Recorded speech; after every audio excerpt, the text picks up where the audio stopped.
Bien, señores, habíamos prometido hacer un comentario con respecto al tema de los productos de alto consumo de la canasta alimentaria. Y queremos destacar dos puntos principales que son el día a día de las noticias buenas y no tan buenas, etcétera. En fin, hay una cantidad de gente que estamos en los medios de comunicación hablando, sindicalistas, dirigentes de sindicalistas, y cada quien dice las cosas y a veces lo adorna en función de sus intereses. Y eso es hasta normal. Pero muchas veces, cuando se le exigen cosas a los gobiernos, no voy a decir a este, con respecto a políticas de comercialización de productos, no se toma en cuenta detalles que ni los propios tecnócratas a veces lo toman en cuenta. Por ejemplo, cuando se discuten precios, en el mercado libre se discuten muy poco los precios. Usted ve que todos los años se hace varias reuniones que definen cuál es el precio aproximado que va a tener el arroz, porque el arroz es el principal producto de la dieta alimentaria nacional, primer rango, y el gobierno, no este, sino el pasado y el traspasado, incluyendo que en el 1987 se pasó al mercado libre, no tiene en sus manos la decisión que consigue a través de los grupos, llámese ADOFA, que representa a todos los sectores de arroz. Eso, se hace un estudio, se determinan los costos de producción y se determina cuál es el precio aproximado. Y eso se ha logrado con muchísimo éxito. Hace 15 años, bueno, del 87 para acá, el arroz ha mantenido precios estables, precios reales, porque si el dólar está al 30 por 1 no es igual que si está al 5 por 1, porque hay un componente importado en el arroz. Y tú coges la estadística de arroz de los últimos 15 o 20 años y tú te das cuenta que no hay cambios bruscos. ¿Pero por qué? Porque el Estado, el gobierno invierte 300, 400 y 500 millones de pesos para que eso sea así. Y la gente tiene que saber eso y hay que decirlo. ¿Y por qué? Bueno, porque unas veces le paga el interés de guardar el arroz cuando viene de golpe en la cosecha de primavera, que es la más grande, para que los precios, tú dices, pero el gobierno está patrocinando la especulación. No, el manejo del inventario es lo que se patrocina, porque si tú dejas inventario en manos de todos los molineros, todo el mundo sale a la calle a vender, lo vende el molinero barato y se lo paga al productor a un precio que no le da rentabilidad. Y eso ha dado ese resultado. No es el caso de la batata, de los plátanos, de la yuca, por dos razones fundamentales. Primero, porque ningún estado tiene los recursos para hacer eso. Y segundo, porque el producto no lo permite. Tú pudieras congelar los plátanos. Tiene que hacer una cultura de consumo de plátano congelado. Sí. Entonces, no se puede. Cuando no se puede, no se puede. Y entonces lo que trae todas esas variaciones son algunos productos que no se pueden guardar tanto. Lo propio pasa con el tema de la habichuela, que una vez, cuando había un exceso de habichuela, como casi todos los años se presenta cuando entra la cosecha de San Juan, que fue la provincia que se quedó sembrando habichuelas, porque antes se sembraba el Cibao entero de habichuelas y casi producíamos la totalidad. Ahora producimos creo que un 30, un 35%, no más. Y el resto se importa de habichuelas, lo que le dicen habita, de Estados Unidos. Entonces, en esos momentos y aún ahora, cuando la cosecha entra de golpe con 200, 150, 125 mil tareas, oye, baja el precio porque sube la oferta. Y el gobierno ni al país le conviene que esos productores de San Juan no reciban un precio justo por su habichuela, pero el mercado es el que se lo pone. Entonces ahí no había tantos comerciantes, no había tantos recursos, y a veces el Estado no tenía el dinero para recibirle a los productores habichuelas e irla sacando cuando comenzara a ascender de precio. Y se recurría a 1, 2, 3 comerciantes, a Manuel Castillo, por ejemplo. Los ministros llamaban: Manuel, ayúdame a resolver este problema, que tengo una huelga todos los días en San Juan. Entonces Manuel te dice: no, yo te resuelvo el problema. ¿Qué es lo que tú quieres? Que la habichuela está a 60.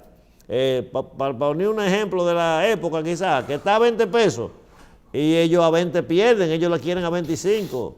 ¿Y cuántos quintales tú quieres que yo le saque al mercado? Bueno, sácale aunque sean 20 o 30 mil.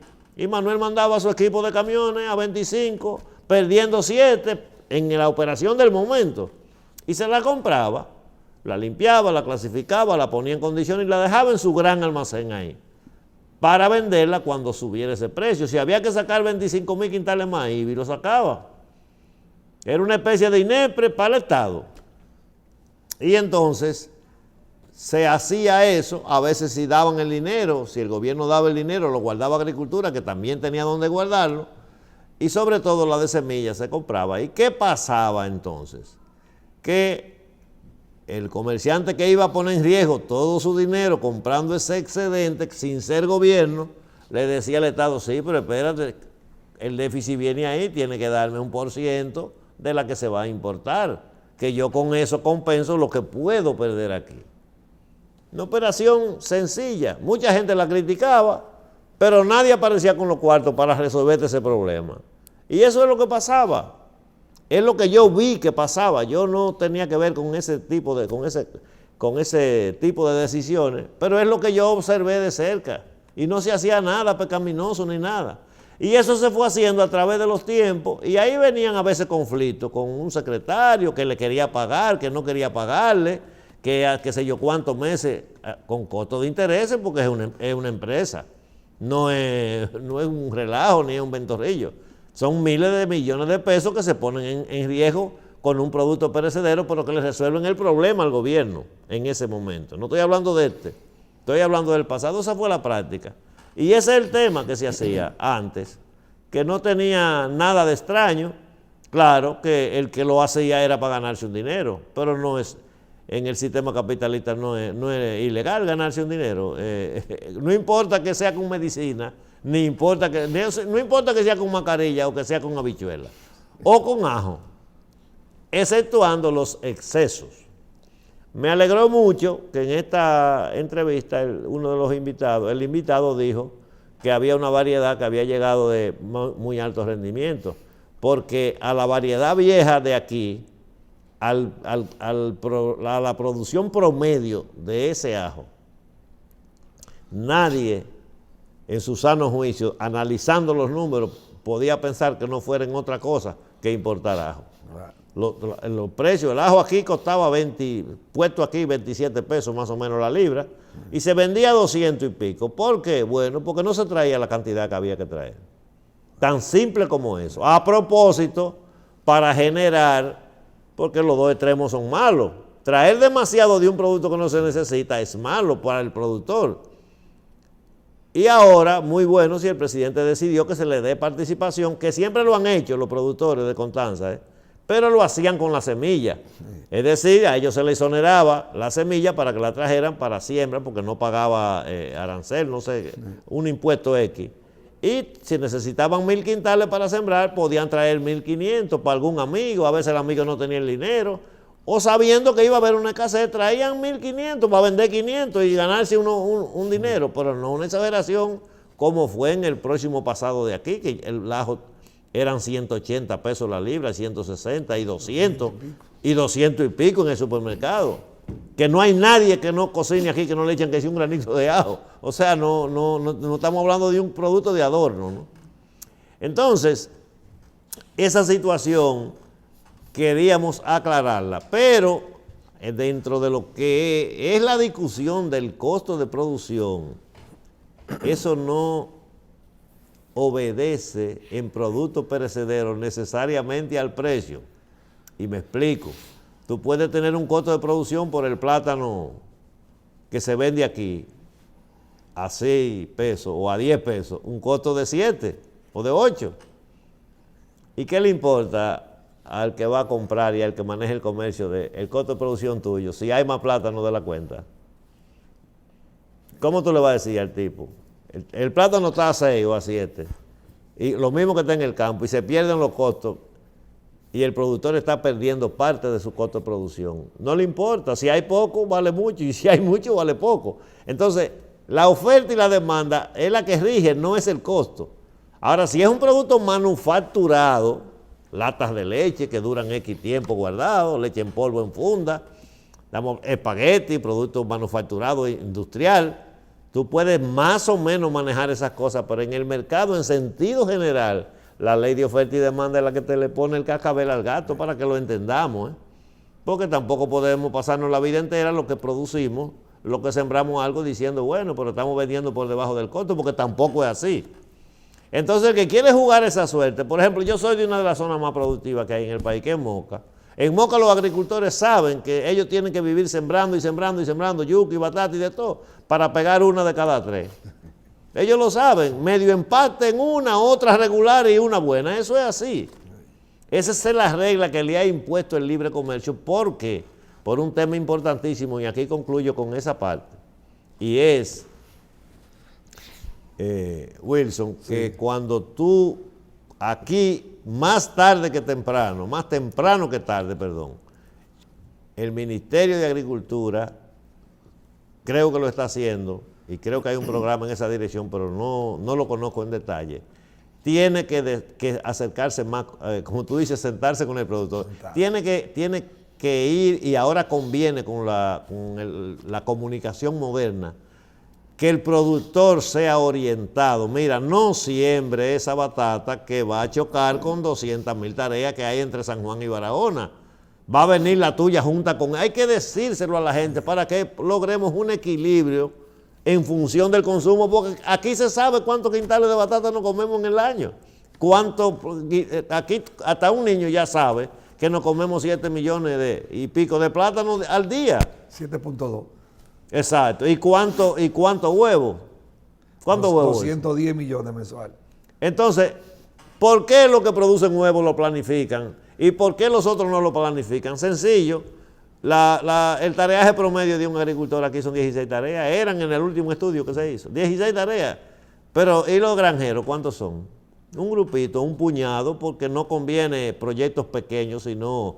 según el libre comercio y la oferta y la cosa y la tecnología, la alta tecnología necesita proyectos grandes. Entonces, tenemos que estar claros en muchas cosas. Hay que retomar o seguir adelante con el proyecto del Ministerio de Agricultura, la Subsecretaría Técnica de Planificación Sectorial, se llamaba antes, el Departamento de Economía Agropecuaria, que levantaba las informaciones de siembra y de cosecha todos los días. Y en función de eso y la cifra del consumo, hay que decirle al agricultor, mire, no siembre esos plátanos ahora porque hay tanto 400,000 tareas o 200,000 rehabilitadas y tantas, de acuerdo con las mismas informaciones que recibe, que no le va a ir bien. ¿Qué tú crees, Wilson? No, que eso es perfecto y tiene que seguir. Mira, hay 2 noticias importantes que te comentaba fuera de cámara, Ramón, con el asunto de la leucaena. La leucaena tiene... Leucaena. La leucaena tiene 28% de proteína y está en el país completo. Y Lidio, que es un fomentador, inclusive escribió el libro de leucaena. ¿Quién es Lidio? Lidio Martínez Cairo, que es un especialista en pasto y forraje, está con nosotros en Sendero. Mira que lo que pasa, la quieren eliminar por un asunto equivocado de la parte medioambiental, pero Australia inicia en enero la siembra de 10 millones de hectáreas. ¿Por qué? Porque un novillo sin leucaena en Australia te toma 600 gramos diarios en peso, pero con leucaena 800. Punto, tan sencillo como es. Otra parte que ahí atañe un poco al Ministerio de Agricultura, tiene que sentarse en el Centro de Biotecnología de Reproducción Animal. Uno de los problemas fundamentales de la ganadería de leche y carne aquí tiene que tener genética, alimentación, manejo. Ese es el pan nuestro de cada día. Y se creó hace unos años ese centro y ahora se hizo una remodelación, se hizo una readecuación, pero otra vez tiene el ministro de Agricultura que sentarse con Darío Vargas, que es el director. Tiene que sentarse con el CEA, sentarse con Marcelino Vargas, con Lidio Martínez Cairo en la parte de pasto y forraje. Así que vamos a hacer, porque no ha arrancado el proyecto y el proyecto es necesario, porque es para fomentar la parte de reproducción. Y Alexia Alonso, que no tiene tiempo, Alexia Alonso es el mejor productor de GIR que Alexis Alonso. Sí, que son los dueños del grupo Alonso. Sí, no, ellos son primos, Pero que Alexis no tiene tiempo porque es un productor agrícola y el mayor productor y mejor productor del ganado Gira aquí. Que tú lo puedes utilizar como un símbolo en las diferentes reuniones porque él sirve para eso. Entonces, quieren cambiar en el SEA también, sembrar sorgo por un pasto que se llama suri. Ya el suri está ahí. ¿Para qué vamos a quitar el suri y a poner el sorgo? Que el sorgo nada más sustituye la harina de trigo. No sustituye ni soya ni maíz. Tiene que sentarse también porque el director de SEA lo dijo. Bueno, un día de esto viene Cabrerita, que es mi catedrático favorito, porque las cosas se miden por los resultados y por los éxitos. Y va a venir Cabrera aquí, que nos va a entrevistar a nosotros, porque viene con el doctor, se va a sentar con el doctor para entrevistarnos a nosotros. Hay un comentario que tiene que ver con la agropecuaria y otro que tiene que ver con las medidas de coerción. No, que me inquietó ver tanta gente, facultativos, por no decir facultos, opinando. Señores, lo teórico a veces como que se le olvida el sentido común. Tú le dices, le preguntaban y los entrevistadores le decían, ¿y entonces qué usted cree de las medidas de coerción allá en Alain? ¿Por qué ese juicio tan largo y tan amplio? Si es solamente para determinar si se puede o no fugar el acusado. Y la gente decía, no, bueno, de acuerdo a su interés, contestaba, no, eso no, yo no sé por qué, eso es un show. Pero gente se votó hablando de eso.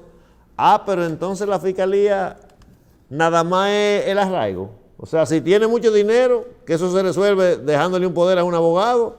Si tiene familia, ¿y qué arraigo ese? ¿Y la gravedad del caso? Y si el tipo sospecha en un 80% que le van a meter 20 años, no se puede ir. Entonces hay que ver el volumen de la acusación. No le veo sentido común a eso. Yo, que veo mucha televisión, siempre lo he confesado, de fuera y de aquí. ¿Cómo tú puedes decirle a la gente, decirle a una gente que tenga el sentido común, que se están sacando demasiados motivos para la medida de coerción, porque solamente lo que vale es el arraigo, aunque lo diga la ley, el sentido común dice que de acuerdo a la dimensión de la acusación y al dinero que involucre eso, y a que el reo entienda que le pueden meter 20 años en la costilla o 30, es que se va o no se va, porque nadie va a cambiar unos bienes materiales con 60 años sabiendo que antes de los 80 se va, para pasarse el resto de su vida en prisión. No, se va con facilidad. Y el otro tema, en este par de minutos que nos quedan, que queríamos decirle, luego lo desarrollaremos porque se va a llevar algo más que los 2 minutos, pero quiero decirle a ustedes que una de las cosas que ha salido a la luz pública es el boicot a los consumidores. Eso hay que tomarlo con pinza y hay que usar mucho sentido y mucho análisis para establecerlo. Da un resultado terrible. Yo estoy de acuerdo con los boicots, pero bien hecho. Lo primero es que hay que hacer una estructura de liderazgo, de que la gente tenga la credibilidad y de explicarle al pueblo por qué y cómo una campaña. El boicot se ha usado en muchísimos países del mundo y tiene su resultado. Pero usted no puede hacerle un boicot al pan y avisarlo antes de las 11 de la noche, porque son 4 o 5 horas que se necesitan en una gran parte de la panadería para usted decidir si lo hace o no lo hace. Entonces, está bien que si usted lo anuncia y lo hace, pero una materia prima que se llama harina, que lleva 1 hora y media de esto, 2 horas y pico, yo lo calculé con una gente y me dijo, no, en cuestión de 5 o 6 horas ya tú decides hacerlo o no. Entonces, si tú le haces un boicot al pan, y el tipo no se lo hace, decide, no, al pan no, vamos a hacérselo a la papa, por ejemplo. Entonces el tipo que está esperando ahí, entonces produce el pan o no lo produce. Está bien que no lo vendió ese día, pero tú le diste el chance de que no lo produjera y no perdió nada tampoco, nada más perdió la gente fijo que tiene. Y crea una escasez. Entonces exacto, crea una escasez. Entonces hay que manejar eso. Y el liderazgo, eso hay que poner una hora, buscar una hora exacta que diga, hay redes sociales, todo el mundo lo va a saber. Yo estoy de acuerdo con que se le haga algún boicot a cualquier producto, aunque debe ser casi la última solución en el sentido de que se le hace un daño. Al que se le hace un boicot se le hace un daño. Porque el panadero lo que hace es procesar una materia que está cara y hay que ver cuáles son los motivos que encarecen el producto antes de hacerle un boicot. Porque si hay un producto que está caro porque está escaso o porque tiene baja producción y está afectando al productor de lo que sea, llámese pan, harina, lo que sea, y tú le haces un boicot, tú le estás ocasionando un daño. Entonces, esas son cosas que nosotros quisimos comentar aquí porque a mí me quedan las resacas todavía y vamos a hacerlo así cuando tengamos más tiempo de un segmento que teníamos Michelle y yo que se llama Consumidor y Agropecuaria, que lo vamos a rehabilitar en su momento. A ustedes, amigos televidentes, gracias por estar con nosotros y gracias a Wilson también por ese refuerzo que usted nos está dando ahí. Ojalá pudiéramos coordinar eso en la parte pecuaria y esa asociación siga creciendo, sí, sin que caigan en celo los amigos suyos de allá, de la ganadería. Señores, nos vemos el próximo sábado, si Dios quiere.